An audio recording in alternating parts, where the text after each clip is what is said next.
सियासत के मिजाज और रिवाज को देखकर अक्सर कहा जाता है कि यहाँ न कोई परमानेंट दुश्मन होता है न परमानेंट दोस्त। सब जरूरत के लिहाज से मिलते और बिछड़ते हैं। महाराष्ट्र के अकोला जिले से जो खबर आई है उसने इस जुमले को एक नई परिभाषा दे दी है। यहाँ धुर विरोधी विचारधारा रखने वाली बीजेपी और असदुद्दीन ओवैसी की AIMIM ने हाथ मिला लिया है। अकोला की अकोट नगर परिषद में सत्ता के इस अनोखे कॉकटेल ने राज्य की राजनीति में हलचल मचा दी है।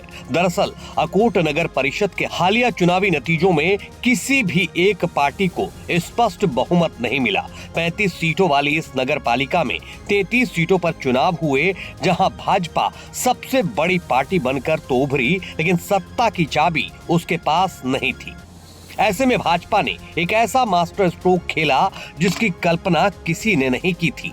भाजपा की माया धूले ने मेयर का पद तो जीत लिया, लेकिन सदन चलाने के लिए उन्होंने अकोट विकास मंच नाम से एक महागठबंधन तैयार किया। इस गठबंधन को बाकायदा अकोला डिस्ट्रिक्ट मजिस्ट्रेट के पास रजिस्टर कराया गया है।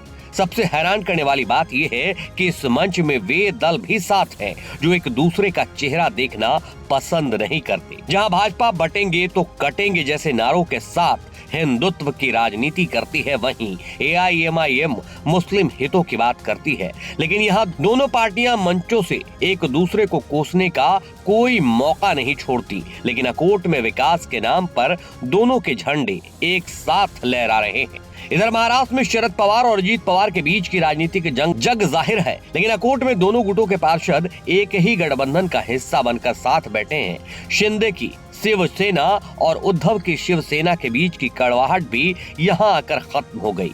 दोनों धड़ों ने भाजपा के नेतृत्व वाले इस मंच को समर्थन दिया है। गठबंधन में एक ही झंडे के नीचे आ गए तो फिर विपक्ष में कौन बचा? इस भारी भरकम गठबंधन के बाद विपक्ष की बेंच खाली सी नजर आ रही है, क्योंकि विपक्ष में केवल 6 सीटों वाली कांग्रेस और 2 सीटों वाली वंचित बहुजन बचे हैं। लेकिन अब महाराष्ट्र के इस छोटे से नगर परिषद में हुए इस अनोखे गठबंधन की देश भर में चर्चा है।